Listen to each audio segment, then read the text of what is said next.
Bismillahirrahmanirrahim. Assalamualaikum warahmatullahi wabarakatuh. Alhamdulillah wassalatu wassalam ala habibina wa syafi'ina rasulillah wa ala alihi wa sahbihi wa man walah wattaba'a hudah wa ba'd. Allahumma akhrijna min dhulumatil wahm wa akrimna binuril fahm waftah alaina bima'rifatil ilm wasahil akhlaqana bil hilm waj'alna mimman yastami'una al-qawl fayattabi'una ahsanah. Subhanaka la ilma lana illa ma 'allamtana innaka antal alimul hakim. Wala haula wala quwata illa billahil aliyyil azim. Allahumma 'allimna ma yanfa'una wa zidna ilma wa ba'd. Sebelumnya kita sudah membahas tentang kisah pernikahan Nabi Muhammad sallallahu alaihi wasallam dengan ibunda Sayyidah Khadijah radhiyallahu anha. Beliau menikah usia 25 tahun, Sayyidah Khadijah berapa tahun? 40 tahun. Dari pernikahan itu kita mendapatkan pelajaran bahwa hal yang paling penting dalam membangun rumah tangga bukan masalah usia, bukan masalah perawan atau janda, tapi yang paling penting apa? Agama, akhlak, keimanan. Sayyidah Khadijah jatuh kepada Nabi Muhammad karena melihat kejujurannya. Nabi Muhammad sallallahu alaihi wasallam jatuh cinta kepada Sayyidah Khadijah karena kehormatannya. Dan dari keduanya terlahirlah putri-putri yang mengukir sejarah. Di antara yang terkenal siapa? Sayyidah Fatimah. Ruqayyah Ummu Kulthum dinikahkan kepada siapa?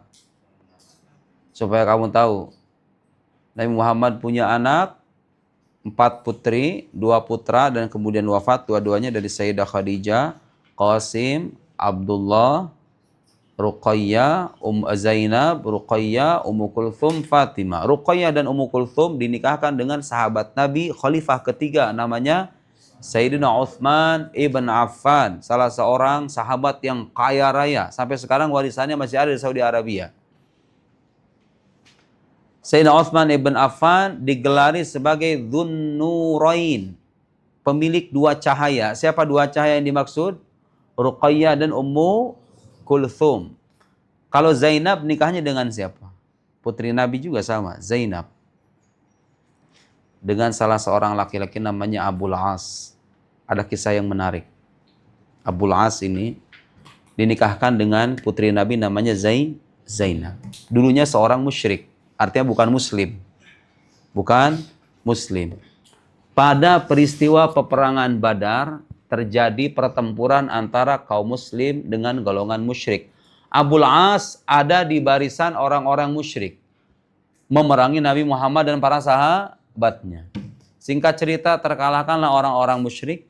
Dan ingat, peperangan dalam Islam itu diantara tujuannya bukan menyerang tapi membela diri. Ketika orang musyrik kalah, Abul As ini ditawan. Ditawan oleh siapa? Ya oleh tentara muslim, karena ketika satu pasukan itu kalah perang, maka ada tawanan-tawanan perang. Di antara tawanan perang itu siapa? Menantu Nabi namanya Abul As. Apa yang terjadi? Itu yang ditawan-tawan itu, kalau mau bebas mereka harus menebus. Akhirnya Abul As ini kan mantu Nabi. Bayangin, kalau mau bayangin coba, mantu memerangi mertua. Tapi mau tidak mau, karena ada perbedaan sikap, ya kan? Abul As membela orang musyrik, Nabi memperjuangkan agama tauhid dan para sahabatnya, terjadi pertempuran. Dan itu terjadi dalam banyak kisah. Bapak menyerang anak, anak menyerang bapak. Mau tidak mau. Karena bagaimanapun keimanan dan kekufuran tidak bisa dikompromikan. Mereka berada di pihak musuh, mereka menyerang kita, masa kita berdiam diri. Dan itu berat. Itu berat. Berperang dengan kerabat itu berat, ya. Secara tabiat manusia normal itu berat. Nabi di antara tawanannya itu ada menantunya namanya Abul As. Akhirnya apa? Abul As ini karena ingin ditebus, mintalah, kira-kira ngirimlah surat, kirim pesan kepada istrinya siapa? Zainab ini siapanya Nabi? Anaknya Nabi, anak kandung Nabi. Kebayangkan? Dia minta tebusan kepada Zainab supaya apa? Ngirim tebusan supaya dia dibebaskan. Akhirnya apa? Zainab mau tidak mau sebagai istri, waktu itu belum ada ketentuan keharaman menikah antara perempuan muslimah dengan laki-laki non muslim. Waktu itu Waktu masa awal-awal itu. Baru setelah itu kemudian ada larangan, ya. Dan setahu saya Abul As itu di kemudian hari masuk Islam. Tapi ini pada episode Abul As masih musyrik, terus kemudian beristrikan putri Nabi Shallallahu Alaihi Wasallam. Zainab kemudian mengirim sesuatu kepada pasukan kaum muslim untuk menebus suaminya namanya Abul As ini.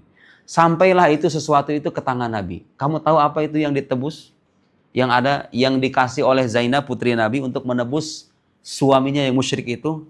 Apa itu isinya? Isinya adalah kalung. Kalung Sayyidah Khadijah radhiyallahu anha. Sayyidah Khadijah sudah wafat.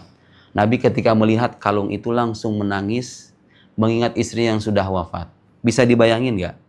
Putri beliau ini menebus suaminya dengan kalung pemberian ibundanya Sayyidah Khadijah.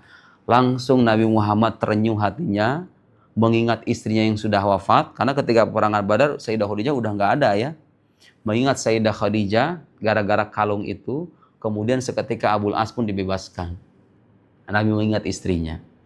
Sebagai bukti lagi-lagi bahwa Nabi itu adalah sosok yang setia kepada istrinya. Walaupun sudah wafat, senantiasa terus-menerus dikenang. Itu diantara petikan kisah ya, tambahan.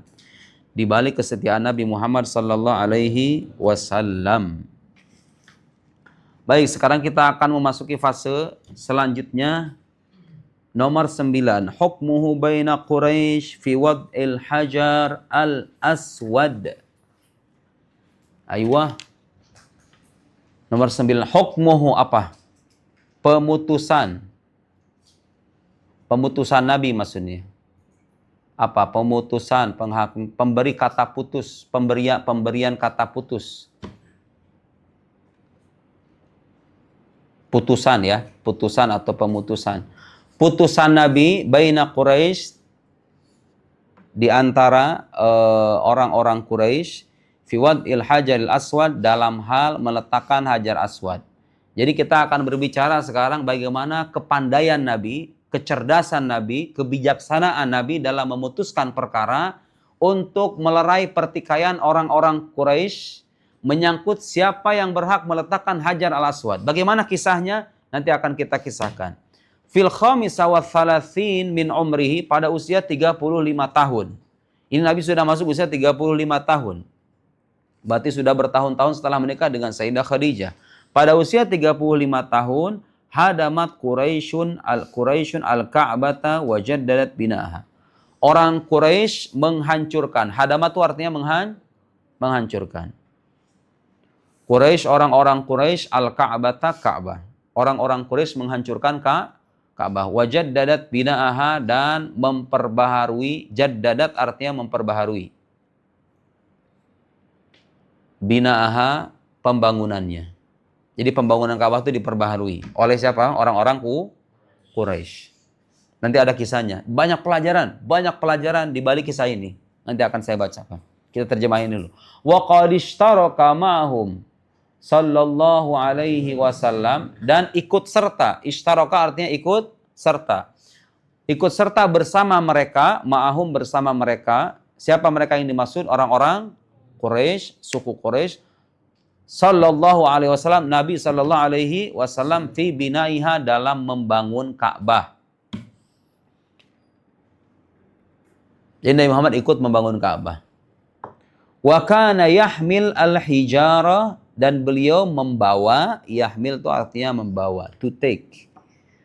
Yahmil al-hijara, membawa batu, ma'asyrafi Quraisy, bersama para pemuka Quraisy. Asyraf jamak dari kata syarif, artinya orang yang terhormat, pemuka.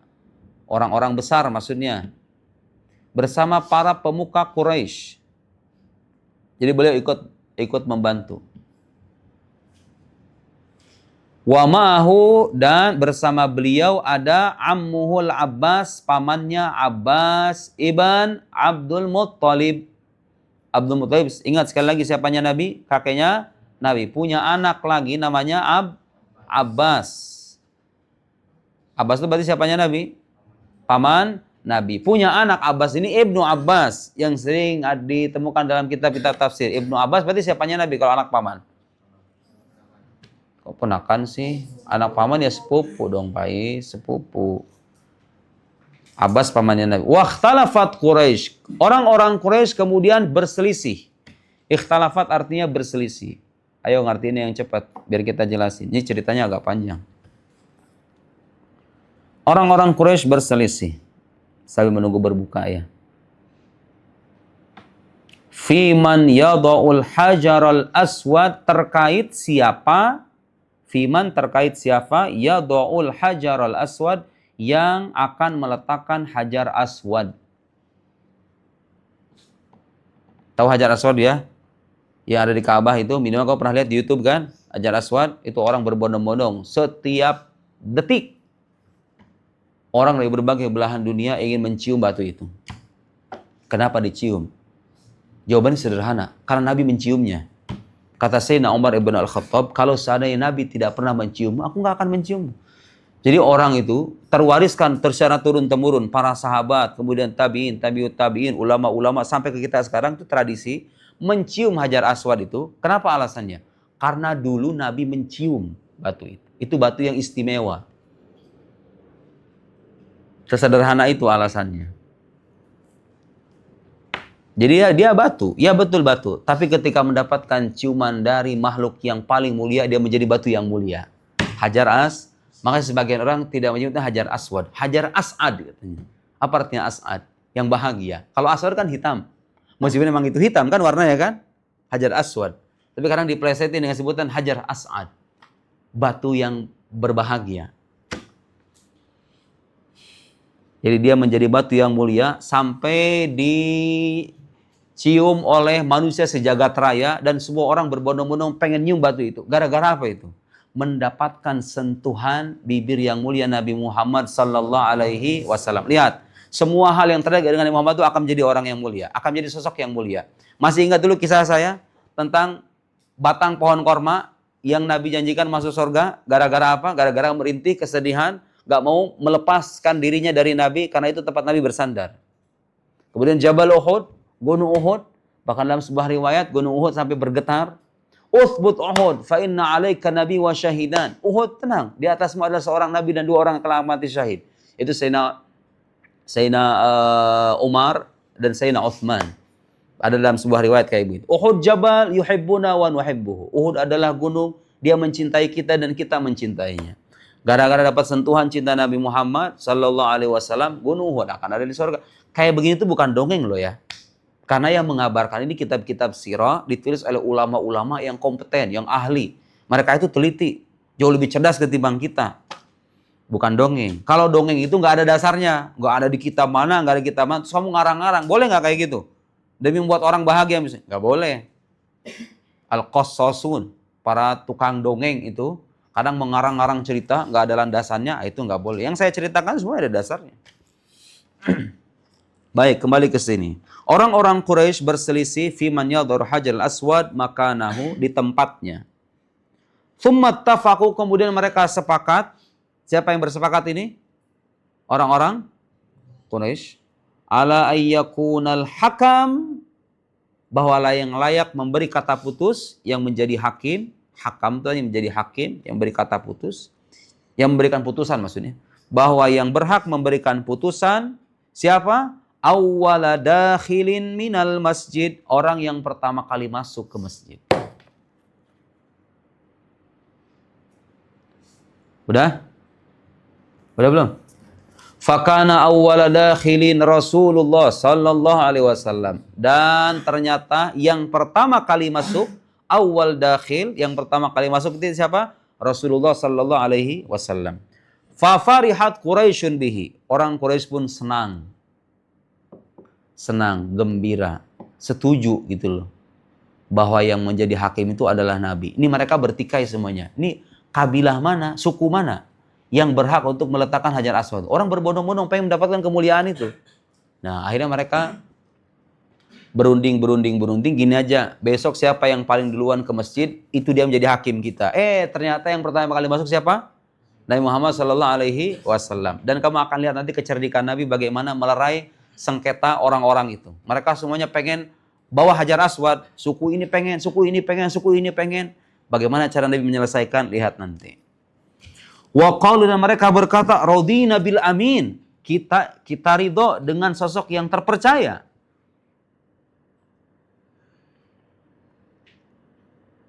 Fawadha'al hajara firida, kemudian beliau meletakkan batu firida di atas selendang. Rida itu selendang atau kain lah ya. Meletakkan batu firidain di atas selendang. Wa talaba min kulli ra'isin, wa talaba, dan beliau meminta min kulli ra'isin, dari setiap pemimpin atau kepala suku gitu, dari setiap pemimpin, ayyum sika bi tarafin minar rida, untuk memegang ujung dari selendang itu. Ujung dari selendang atau sorban lah, bahasa Indonesia sorban. Ujung sorban itu. Thumma amarahum biraf'ihi, kemudian beliau memerintahkan mereka untuk mengangkatnya.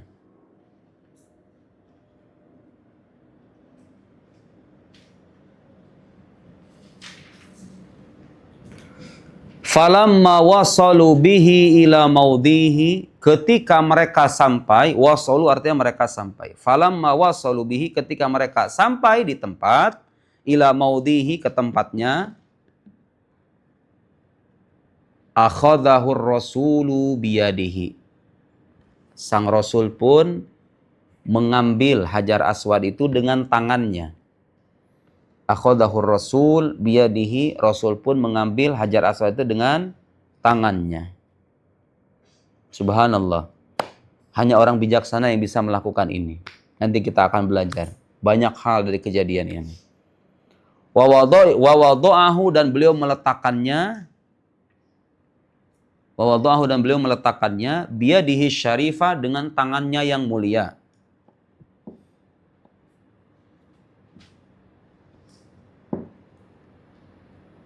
Fazalal khilafu bihukmihi. Fazalal khilaf, maka hilanglah persengketaan. Zala itu artinya hilang. Al khilaf, persengketaan, bihukmihi, dengan putusan Nabi sallallahu alaihi wasallam.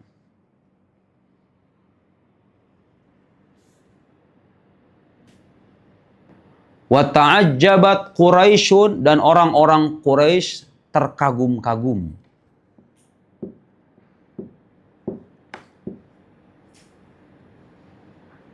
Min quwwati fikrihi, dari kekuatan cara berfikir Nabi sallallahu alaihi wasallam. Oke, sekarang saya baru bercerita, bukan berdongeng.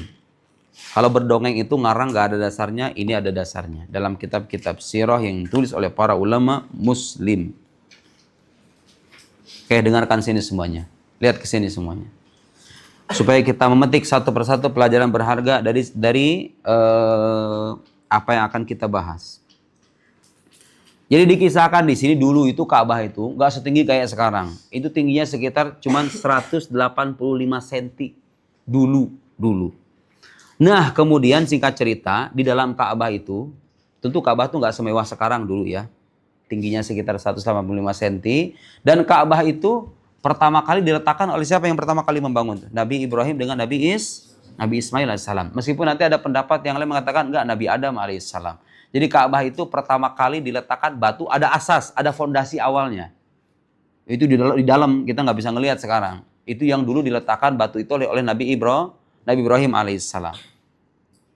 Nah, orang-orang Quraisy berinisiatif ketika Nabi usia 35 tahun, orang-orang Quraisy ini berinisiatif untuk merenovasi ulang Ka'bah. Merenovasi ulang. Cuman ada masalah.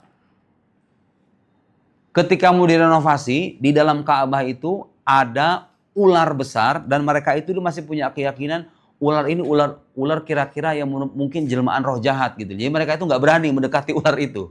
Mereka mau membangun, tapi dalamnya ada ular besar, digeserkan di sini. Wa kana fi jawfil Ka'bah bi'ran, kemudian ada sumur.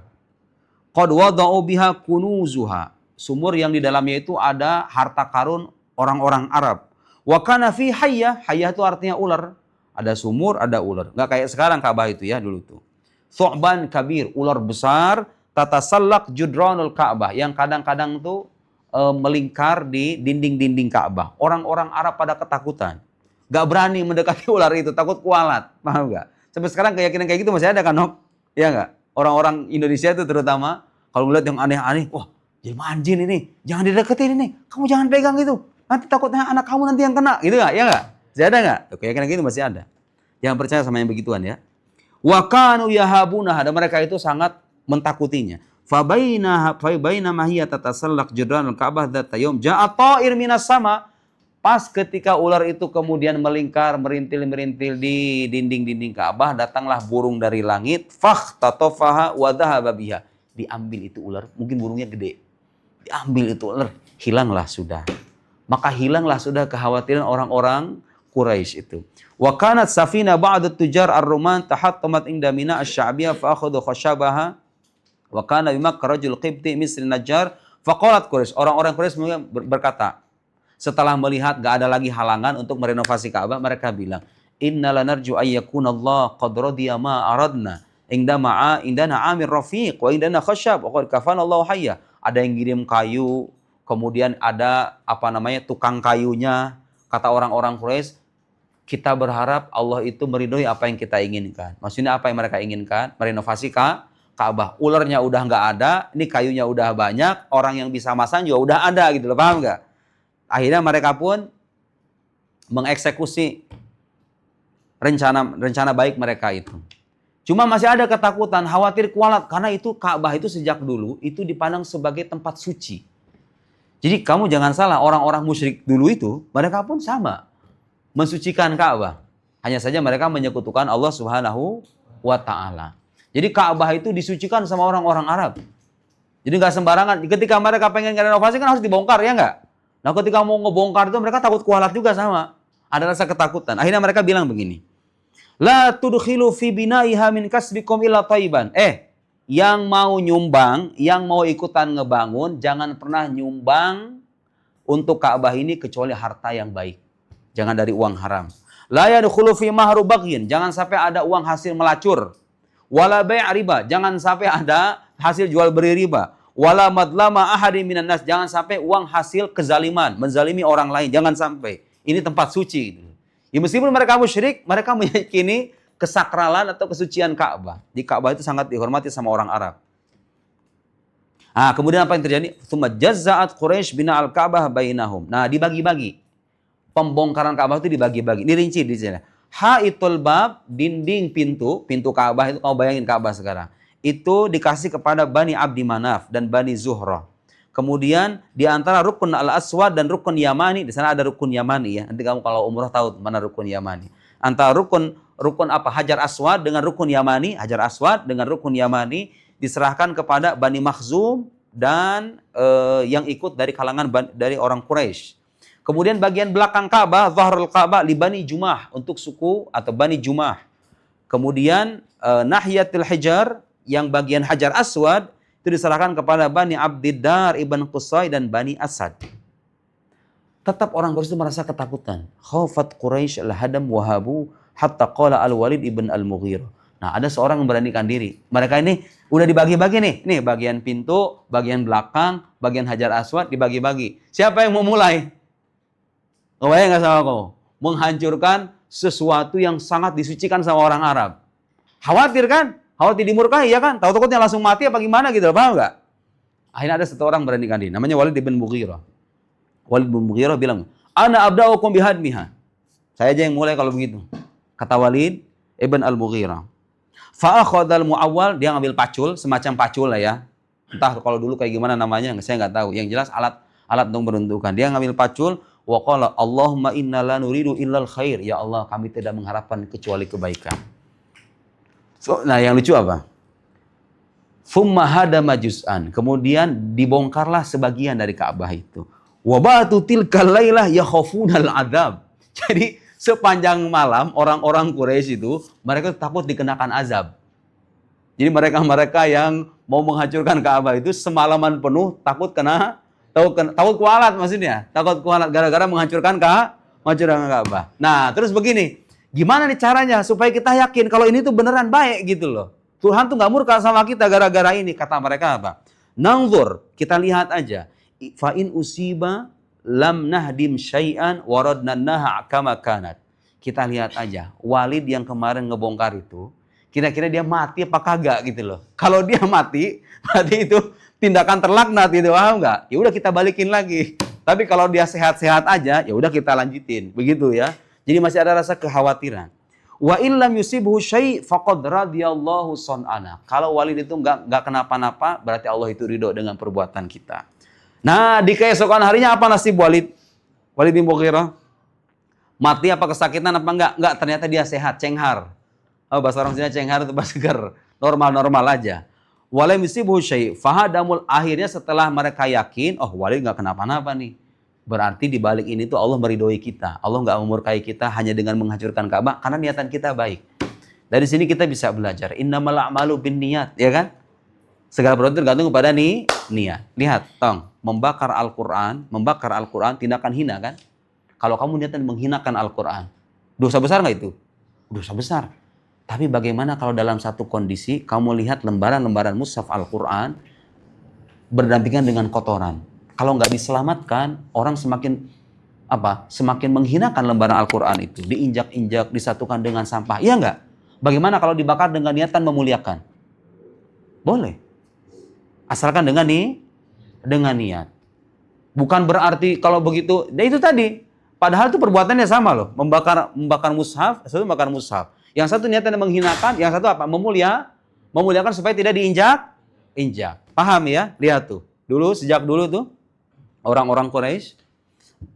Baik, kita kembali ke sini. Sampailah kemudian mereka setelah dibongkar semuanya pintu dan lain-lain, sampai ke batu fondasi yang dulu pernah diletakkan oleh Nabi Ibrahim alaihissalam.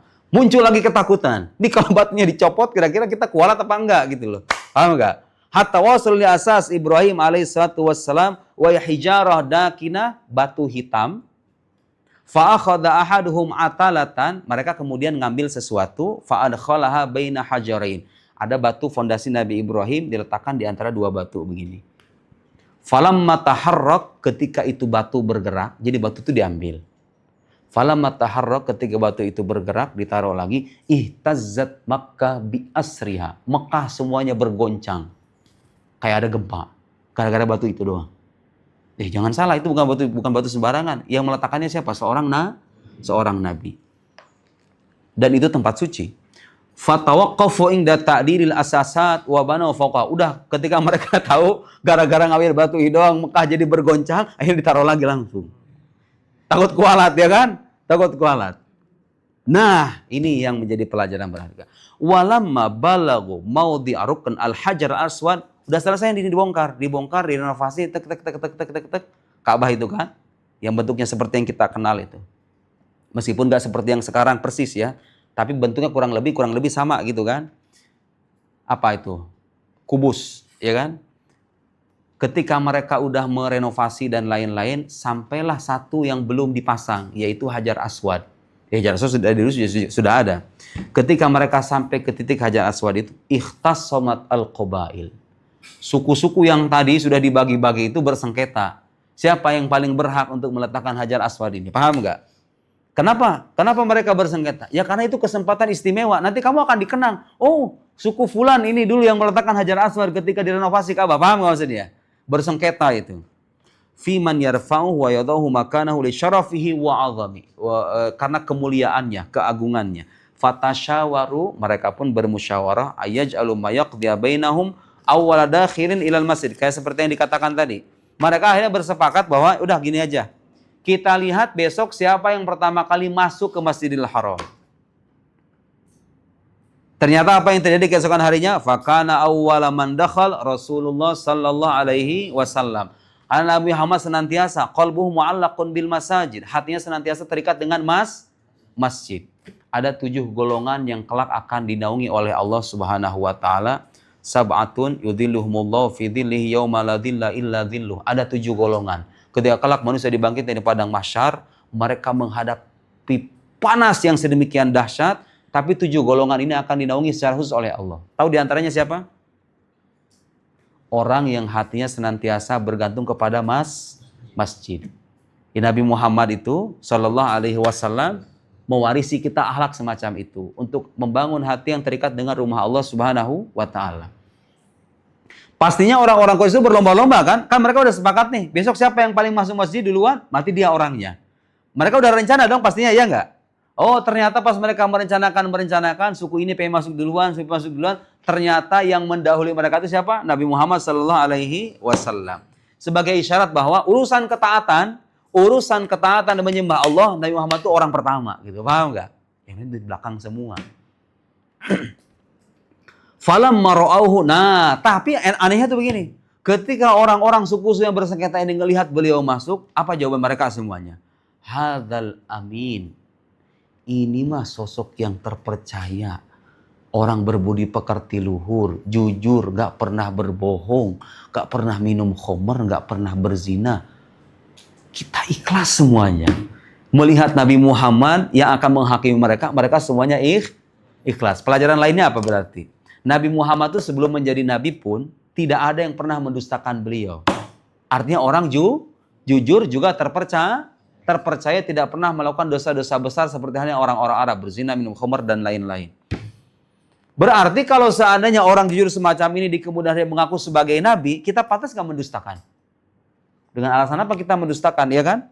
Apalagi beliau datang dengan bukti kenabian berupa Al-Quran sebagai mukjizat yang tidak tertandingi oleh makhluk. Berarti dia berasal dari Sang Khalik. Ini Nabi Muhammad sebelum menjadi nabi usia berapa ini? 35 tahun. Orang-orang Quraisy bersengketa nyari siapa yang menjadi hakim di antara mereka untuk meletakkan Hajar Aswad. Ternyata Nabi Muhammad radina hadzal amin. Ini orang terpercaya. Kita ikhlas, kita rela. Hadza Muhammad sallallahu alaihi wasallam. Falam mantaha ilaihim akhbaru faqala sallallahu alaihi wasallam. Nah, gini. Ketika Nabi Muhammad mendekati mereka, terjadi percakapan bahwa mereka itu sudah menyepakati beliau sebagai hakim. Terserah beliau dah bagaimana nanti putusannya gitu ya. Kata Nabi Muhammad apa jawabannya? Nih kamu kalau orang normal nih ya, misalnya orang kayak kita nih, orang kayak kita dikasih kesempatan misalnya. Kamu misalnya dalam acara peresmian apa misalnya? Peresmian Istana Negara misalnya. Okta, dikasih kesempatan kamu meletakkan batu pertama peresmian Istana Negara Indonesia. Diserahkan, pokoknya terserah Okta. Mau dia naruh sendiri kek, mau dia nyuruh orang lain, pokoknya terserah dia. Kira-kira kamu ngambil sendiri apa nyuruh orang lain? Bagus. Normal kan? Supaya apa? Supaya dikenang. Tuh ego manusia kayak gitu. Kalau ada sesuatu yang berharga, kesempatan terhormat, dikasih kesempatan kita, langsung diambil. Ya kan? Nabi Muhammad nggak begitu. Mereka sudah menyerahkan kepada Nabi Muhammad, terserah siapa aja yang bisa, terserah putusan Nabi Muhammad siapa saja yang berhak untuk meletakkan Hajar Aswad ini. Tapi kata beliau apa jawabannya? Seandainya beliau mau, langsung diambil itu Hajar Aswad, diletakkan langsung. Benar nggak? Bisa nggak itu? Artinya mereka udah ikhlas kan? Diambil itu, taruh, selesai. Beliau nggak, dengan kebijaksanaannya lihat. Untuk menghilangkan rasa iri, rasa dengki di antara mereka semua, supaya nggak sengketa lagi, akhirnya apa? Halumma ilayya thawban. Beri aku sebongkah kain. Kata beliau sallallahu alaihi wasallam, fa'atau bihi fa'akhadhal hajar fawada'ahu fihi biyadihi syarifah. Dikasihlah kain itu kira-kira dengan beberapa titik, katakanlah persegi begitu ya. Ada kain selendang apa sorban begitu, dikasih kain, kemudian apa yang beliau lakukan? Batu itu bukannya diambil sama tangan beliau sendiri, enggak, batu itu diletakkan di tengah kain itu. Kemudian beliau minta apa? Lita'khudh kullu qabilah binahiyatin minas thawb thumma rfa'uhu jami'an. Gini aja. Masing-masing kabilah itu megang setiap sudut dari baju itu. Paham nggak? Digotong bareng-bareng gitu, paham nggak? Tuh, lihat tuh. Nggak egois berarti kan Nabi itu kan, dia nggak? Ngajari kita tuh supaya tidak menjadi orang yang egois. Selama orang lain masih bisa ikut sertakan dalam hal-hal yang mulia. Disuruh itu masing-masing kabilah megang ujung-ujung baju itu, ujung kain itu. Kemudian apa? Dibawa sama mereka bareng-bareng sehingga masing-masing merasa berperan dalam meletakkan Hajar Aswad. Nah, nanti sampai ke tempat yang bagian Hajar Aswad itu, beliau pun meletakkan dengan tangannya yang mulia sallallahu alaihi wasallam. Dengan cara begitu apa yang terjadi? Gak ada kabilah yang merasa, aku dulu yang pernah meletakkan Hajar Aswad. Enggak. Pada akhirnya apa? Merasa semuanya apa? Merasa semuanya berperan dalam peletakan Hajar Aswad, dan Nabi Muhammad adalah orang yang meletakkan Hajar Aswad itu sesuai dengan persetujuan mereka. Jadi Nabi pada akhirnya tetap yang naruh, cuma Nabi tetap mengikut sertakan para orang-orang suku yang berbeda-beda itu. Nah, pelajaran berharganya, pelajaran penting dan berharganya apa? Ada yang bisa nyimpulin? Satu, jadi manusia itu kalau punya kedudukan, jangan jadi sosok yang egois, pengen menang sendiri. Harusnya kita punya kepekaan sosial. Kepekaan sosial artinya apa? Peduli terhadap orang lain. Kalau kita berhak merasa ingin mendapatkan kemuliaan, jangan lupakan orang lain untuk mendapatkan kemuliaan itu selama kita bisa. Pelajaran lainnya apa? Bahwa Nabi Muhammad sallallahu alaihi wasallam, kejujurannya, keterpercayaannya itu sudah disaksikan oleh orang Arab dari berbagai suku. Buktinya apa? Mereka rela untuk menjadikan Nabi sebagai pemutus hukum atau pemberi kata putus yang melerai perselisihan di antara mereka. Rodina, kami pasrah, kami ikhlas, hadal amin, ini orang terpercaya. Berarti kalau beliau sejak awal terpercaya, di kemudian hari mengaku sebagai Nabi, ya orang gak pernah bohong. Masa ketika aku sebagai Nabi kita dustakan? Ya enggak? Mau tidak mau. Karena beliau ini orang jujur, terpercaya, tidak pernah berbohong. Ketika beliau mengaku sebagai Nabi dan datang dengan bukti kenabiannya, kita harus membenarkan. Pelajaran lainnya, Nabi mengajarkan pentingnya bergotong royong, bekerja sama. Karena itu adalah keutuhan sebuah masyarakat. Lihat, hanya dengan peristiwa kayak begini, kamu kalau misalnya pidato kebangsaan, itu bisa jadi bahan materi. Kadang-kadang dalam sebuah bangunan negara itu, kadang ada kelompok-kelompok yang dia itu ingin menunjukkan identitasnya. Ini loh kelompok kita, ini loh kelompok kita, ini loh kelompok kita. Ya kan? Lihat Nabi Muhammad itu dengan kepandaiannya, dengan kecerdasannya, dan kebijaksanaannya. Semua orang tuh diberikan kesempatan yang sama untuk memberikan kontribusinya. Ya enggak? Bergotong royong, sama-sama mendapatkan kemuliaan dan kehormatan. Pelajaran lainnya apa lagi? Ada yang bisa nyebutin? Kalau ada yang bisa ngasih jawaban yang tidak saya terpikirkan, saya kasih uang. Tapi nyambung gitu, jangan ngarang-ngarang. Pelajaran lainnya apa? Kemudian tidak kalah penting, beliau sosok yang apa? Pemimpin ideal. Pemimpin ideal itu ketika misalnya dia punya kesempatan untuk maju dan dia mendapatkan kehormatan, tapi dia bisa mengikut sertakan yang lain, dia ikut sertakan. Jadi tidak melupakan orang-orang sekitarnya gitu loh, pemimpin ideal itu. Dia sadar ketika dia menjadi gubernur, jadi bupati itu, ada orang-orang di bawahnya ini nih yang berperan besar dalam kesuksesan kinerja dia itu. Disebutkan fulan. Ayo. Dia mendapatkan apresiasi misalnya dari orang lain, tidak lupa juga dia berucapan terima kasih kepada orang-orang di sekitarnya yang telah membantunya. Banyak sekali pelajarannya ya. Kita coba sampai di sini. Ada pertanyaan? Wallahu a'lam bis-shawab. Allahumma salli afdhala salatin ala as'adi makhluqatika sayyidina Muhammad wa alihi wa sahbihi wa sallim adada ma'lumatika da kalimatika kullama dzakaraka dzakiruna wa ghafala an dzikrikal ghafilun. Subhanakallahumma wa bihamdika asyhadu an la ilaha illa anta nastaghfiruka wa natubu ilaik. Wa sallallahu ala sayyidina Muhammad wa ala alihi washabihi wasallam. Assalamualaikum warahmatullahi wabarakatuh.